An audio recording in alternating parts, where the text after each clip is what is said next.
Daunic and Chase with hosts Darren McFarland, Willie Daunic, and Chase McCabe on Nashville's best sports talk. ESPN 102.5 The Game.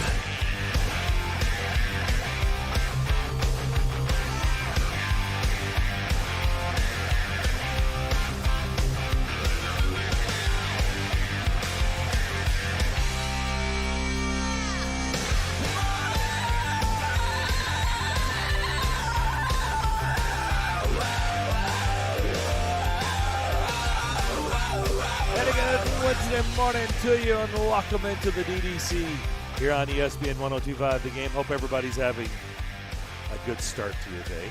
Teresa Walker just tweeted out, driving back to Nashville with a box of Gibson donuts. Safely out of reach, of course. They're in the back seat. Teresa, safe travels back. We'll talk to you at 1 o'clock. She was there at the FedEx Forum last night for the Grizzlies thriller in their win over the T-Wolves to take a 3-games-to-Series 2 lead. So looking forward to that. We got a lot to get into today. We're going to cover a lot of ground just like we did Monday on the program when we were at the Hermitage Golf Course. Darren McFarland, Willie Daunic, Derek Mason with you. Guys, how we doing?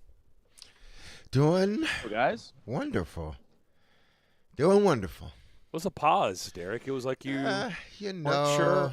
Yeah. No, I am sure, but, I'm a little concerned here, legitimately concerned because of what happened last night with losing we'll Soros. Go there. I mean, you've been coming out of the gates hot on the show, so losing come out of Soros, the gate hot. Man. I think that's hopefully it's not as bad as it looked.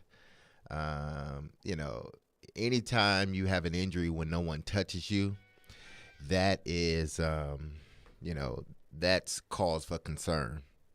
Okay, as a former professional athlete, tell us why. Because it's usually, in a situation with your knee, is usually you either step wrong or you heard something pop, and it wasn't because someone pushed you, tackled you, grabbed you, twist your leg or anything. You just took a wrong step, and all of a sudden you might have heard something pop. And usually, it's it could be one or two things or one or three things. The first thing I thought was, again, I'm not a doctor, but I've had it happen where I've taken a step, went up, came back down, nobody touched me, and I heard a pop because I torqued my body in the air a little bit.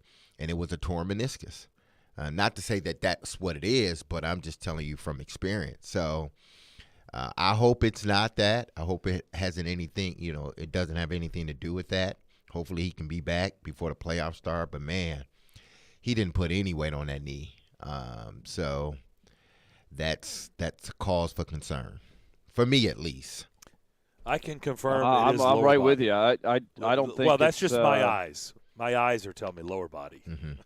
Well, you can see it. I mean, we could just go by what we saw on the replay. He skated over to the bench.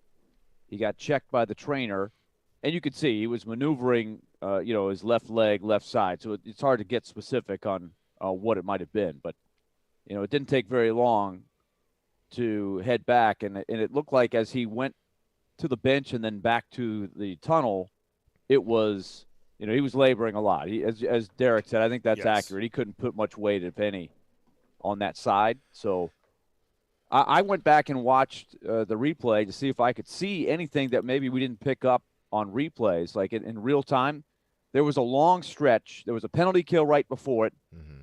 And there was the fourth line with Lucic and Richie, real physical guys, and Trevor Lewis. And those guys, they get after it in front of the net. They're knocking people around. There was a lot of physical play right around Saros, but I didn't see anybody really go into him, as best I could tell, even before you saw Gill him. Said last night. Do you think it was the when he Johansson reached and went into the net? He noticed something before Uh-huh. the play, though. He had noticed something prior to it.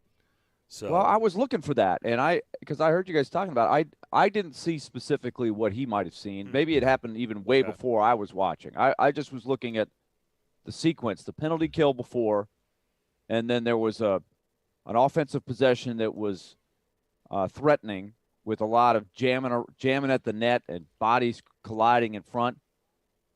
It can happen so quick. I may have missed it, but either way, it doesn't matter now. It's just, what's the prognosis? And, we know how hockey goes. You're probably not going to get any info anytime soon. But, it doesn't look like it's just going to be something that he pops up today and everything's fine. It's, you'd be pleasantly surprised if that's the case. You just don't know. Well, I mean, I felt, just like I said last night, I'm not pretending to be John Hines. Nobody's going to ask me. I get no power to weigh in on this decision-making. But, I mean, who's kidding who? I mean, they've clinched, and, he's not playing games 81 and 82. And I don't even know, even if this didn't happen, if he's playing games 81 and 82 in Colorado and Arizona. The big question is going to be, what is it past then? Because the playoffs are going to begin next week, and it's either going to be probably Monday or Tuesday after they finish up the regular season this weekend. And, it's playoff ready, and, the question is he going to be ready? And so John Hines, I think he did say last night, though, obviously he was asked, but didn't he say he didn't know anything last night? He